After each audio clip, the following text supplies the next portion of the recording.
Hello, lovely people. I welcome you once again to Bright and Clara's channel. Thank you all for clicking. This is episode 111 on Mr. Bright project. All right, I've been busy lately and I feel so tired working 12 hours continuously. From last year, I've not even gone for vacation just because I want to make extra bucks. Because this year I'll be going to Ghana, so I'm working 12 hours shift and it's driving me crazy. I'm super tired. I'm really tired, but I'm not giving up on that. So in your view is my 3D representation. This is how my house looked like. I'm so proud of myself, and it was designed by Jonathan.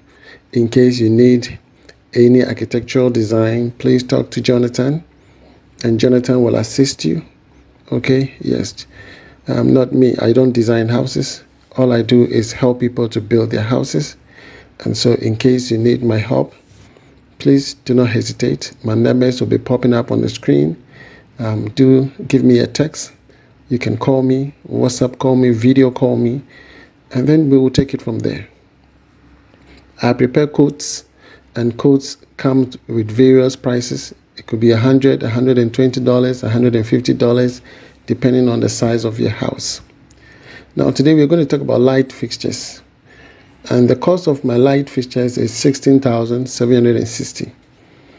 This is to get the light, the ceiling fan, the strip light, okay, all the spotlight, all the light that you're going to see in this video. It came at a total cost of $16,760. It was by Mr. Hammond.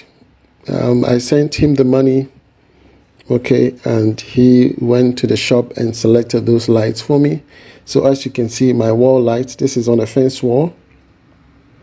So the entire fence wall, it's shining and sparkling, okay. And then on the front pillars as well, I have those lights on the front pillars, okay. And that is it. In the porch, they've done the repositioning, and so they're going to move the wires into the holes that they have created, and then the spotlights will go in there. And then walking into the corridor, again, they're going to fix all those spotlights. They're going to make sure they are very linear. Moving to the hall, this is the hall.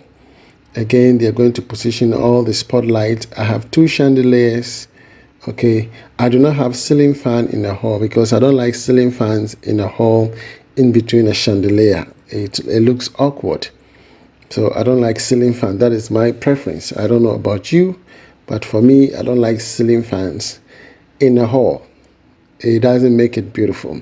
Some people might go for a decorative ceiling fan where it couples with light and some fixtures, and then for the blades can be hidden, and then when you press on, the blades will poke out. But I don't like it. I just want a chandelier, and then an air condition will work, or a freestanding air condition or a split air condition. That's okay. This is my master bedroom. They are yet to fix the light right here, so it look a little bit dark, but hopefully you will get to see the light at the end of the tunnel. So Mr. Hammond and his team, they use infrared, okay, or laser, let's say infrared, to get their positionings right. Okay, so once the plasterboard team is done, which was done by Theophilus, Mr. Hammond and the team will come in and reposition all the various points for the lights, and they take key interest in that. It is very important, so that the lights will not be from here and one moving to the other side. It doesn't really help at all. So this is my master bedroom. Okay, they are fixing the spotlight now, and as you can see, it looks beautiful. I selected this design for myself. Okay, yes, and this is my master bathroom. Quite sizable, not too big, because I cut my coat according to my size. The shower cubicle was designed by Mr. Adum, free of charge. He did that for me. So if you meet Mr. Adum, tell him I say thank you. I really appreciate it. Okay, most of them they do all these things for me. You understand? Yeah, they do. Mr. Adum did that for me without taking one city from me. Are you with me? Mr. Hammond and his team, I bought all the light fixtures and they came to fix it for me. I didn't have to pay anything. Mr. Hammond is like my father. He's the one that trained me. You understand? So I give thumbs up to him for the opportunity and then also for helping me out.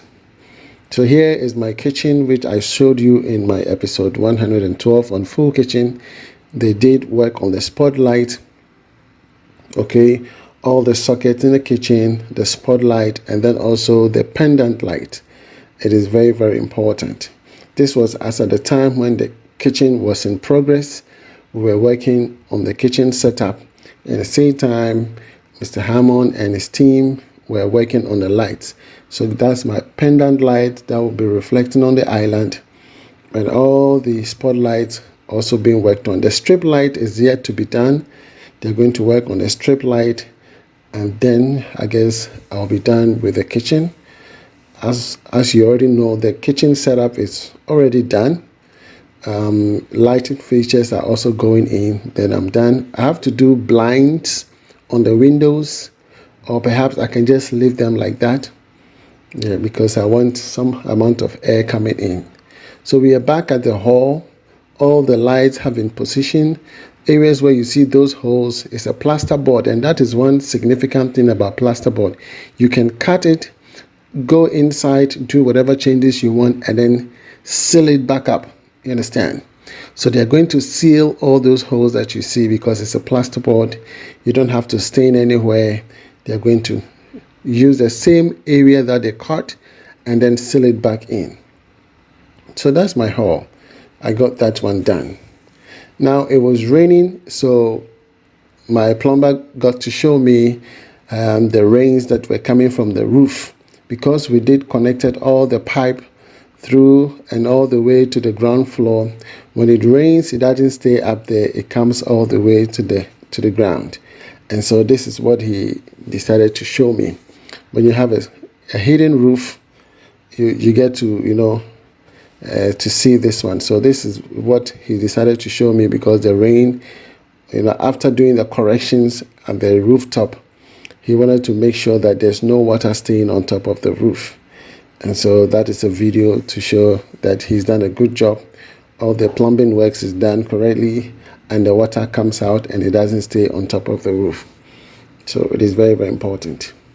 Moving on from there,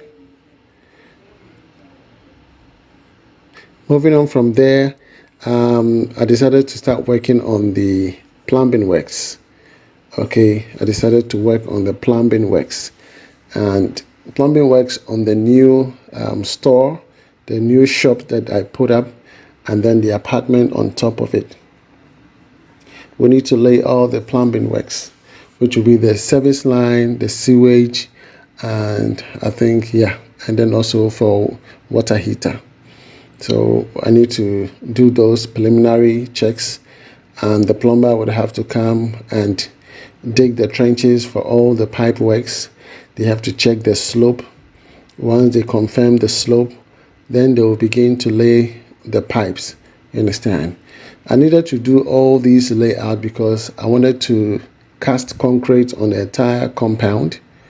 And the reason for that is, like I said, I didn't want any water near the building. Even though the land is solid, it doesn't have moist in there. But as you already know, I did a damp-proof work on my main building on the peripheral. I did that some times back. So my main focal point is to avoid water near the building. And so tiling the house instead of interlock. Interlock, with time, when it rains, the rain will go through the interlock and it will hold water, and then also with time the interlock will start looking funny because of dampness. You understand? So I decided to opt for concrete casting and then tiling. I'm going to tile the entire compound, which is going to be a ceramic tiles with a rough surface. Okay, it's going to be a rough surface of the ceramic tile, which is a locally made tiles, because those ones are cheaper and they have rough surfaces where you can walk. It's not slippery. It looks beautiful for art and beauty. So that is my main focal point. So I need to tile the entire compound and then lay those tiles. And so we need to make sure all plumbing works are done. We've laid pipes for future purposes in case we want to run any cable from one place to the other. I have done all those trenches, laid pipe in between, so I'm covered. So in case in the future I want to do anything, I don't have to cut the ground or do anything. I have pipe running from one area to the other with a junction box. You understand? So you can either run your electrical cable, internet cable, or any other cable for any other purposes that you would want to. Are you with me? So those are the things that I'm doing. This is going to be a toilet, or let's say a visitor's toilet, where in case I have someone visiting the house, they don't necessarily have to enter into my room and go to the visitor's toilet.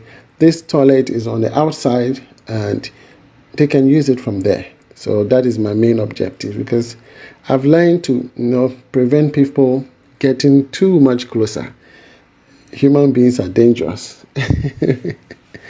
So for me, I believe it's not all persons you need to allow. That is why sometimes you create a foyer, or even in your porch, you create a nice sitting area where you can receive visitors. You don't necessarily have to take visitors into your hall to show that, okay, you have a big hall and you have that. Me, I don't go for that. We will stay in the porch, and the porch has a small couch, small table. We can sit there and have coffee, and we discuss whatever we want to do. I'll take the person to my main hall based on, the importance. That is when I'll take the person to the main hall. You understand? So these are just tips and pieces of works that I'm doing. I decided to share that with you. Hope you get inspired, and I'll be coming your way with frequent updates, especially on the final works on the electrical fixtures. Okay? If you love this video, please give it a thumbs up. From me to you, shalom. God bless you wherever you are. Bye-bye.